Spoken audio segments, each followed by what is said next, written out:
This clip is brought to you by SaveWithConrad.com.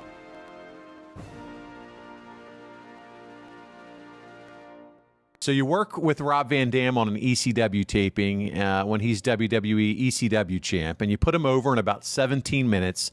It's your last TV match for almost a month, and this is where you talk about, where you just mentioned the suspension. The Observer says Angle got a stern warning from Vince McMahon, at which point everything started unraveling. And was it Vince himself who said, hey, buddy, you're suspended? Yes, but, Dr. Black's the first one that told me. Okay. And Vince told me that I was suspended, and he just said, take the month off, go home and rest. You need it anyway. So, just bide your time and sit at home and take it easy. And that's what I did. But when you do get suspended, they do have you wrestle a couple of times before you get okay. And the reason is they want to make people. So I wrestled Randy at the pay-per-view and then Rob Van Dam at the ECW taping, and I did jobs for both of them before I exited. So that's one of the things you have to do when you get suspended, is you have to kind of lose graciously and bow out. You have to go out going down, kind of, if you will. Well, so you're home. You knew you had these conversations, these difficult conversations with both the doctor and Vince. It's 30 days, week 1, week 2, Kurt's still sitting there. Did you think at this point you were ever going to return to the company? And how did you feel being sent home? What's going through your mind? I knew I would return. I had something to prove. I wanted to get back there because I felt very bitter about the suspension, and I knew I wanted to come back. The problem with me is I was never happy. When I was home resting, I wanted to be on the road. When I was on the road working, I wanted to be home resting. Like I said before, my behavior became so erratic and just out of line with everybody. And it was the toughest time in my life. It's hard for me to say this, but I was really close to death. I really was. And I knew this, and I knew I was unraveling, and I knew that something had to happen soon. Yeah, a wake-up call or something to help snap you out of it. Well, do you think you'd be the one who would be ECW champion instead of Big Show if you were still active when RVD was suspended? Maybe, but I know they had plans of giving me the world title, the ECW world title in the fall. I just didn't stick around long enough because I exited the company in August. That's right. Well, Kurt, just a week later, you, RVD, and Sabu are, you're not involved in the car ride, but RVD and Sabu are pulled over for speeding. They're arrested for marijuana possession. Does that change your suspension? Because now 2 of the biggest ECW stars are now being suspended. No, it just meant the company had to, take its figure it out. Punishment. Yeah. My suspension stood for 30 days. It did not shorten. No. Are you in contact with anybody at the WWE during your time at home? Is anybody staying in touch with you? Or are you staying in touch with anybody yourself?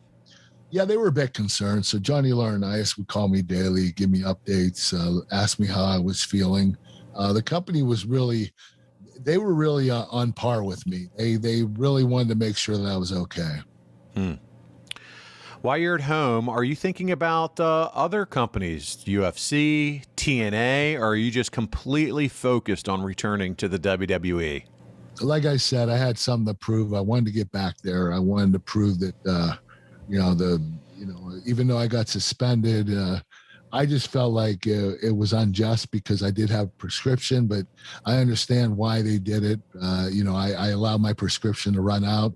But I wanted to get back. I knew I wasn't looking at any other company at this particular time. Maybe a month or so down the road I was, but not this time. Not at this time. And they weren't reaching out to you at all during the suspension? Oh, no. My contract was ironclad. Okay. Knew it. Yeah. No tampering. Well, what were you doing at home during these 30 days? Do you remember this 30-day period, Kurt, like vividly? What was going on during this time? I was just sitting at home, just relaxing, trying to rest. Just wanted to get back to work. That's all.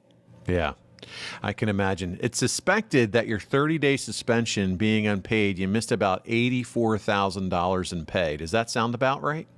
That was my guarantee. Yeah. I had $1 million guarantee. You break that up by 12, it's 84,000. So the 30-day suspension was 84,000.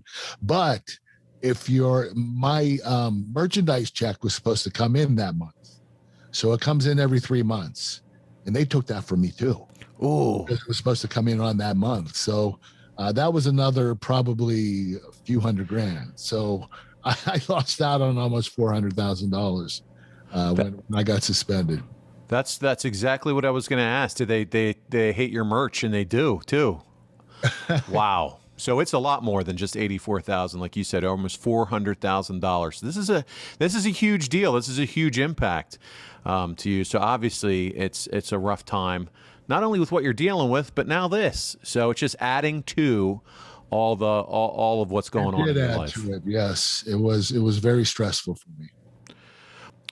Absolutely agree with you there. From there, you're right on the road to Mexico and drawing houses that are right under 10,000 each night. What's the money like on a Mexican trip? Well, drawing 10,000 fans, that's pretty impressive. Yes. But the money wasn't that great. When you look at the value of money in Mexico, the pesos compared to the American dollar, it's a huge difference. So, when you're going to Mexico that you're going to make good money, not great money, but it's doable. And you know that in your mind. Hey, it's Conrad Thompson. Thanks for checking out the podcast here on YouTube. Be sure to hit the subscribe button and the notifications bell so you get a notice anytime we upload some new content. And go save yourself some money right now. If you're in a 30-year loan or you have credit card debt, it's not a matter of if I can save you money. It's a matter of how much. Find out right now for free at SaveWithConrad.com.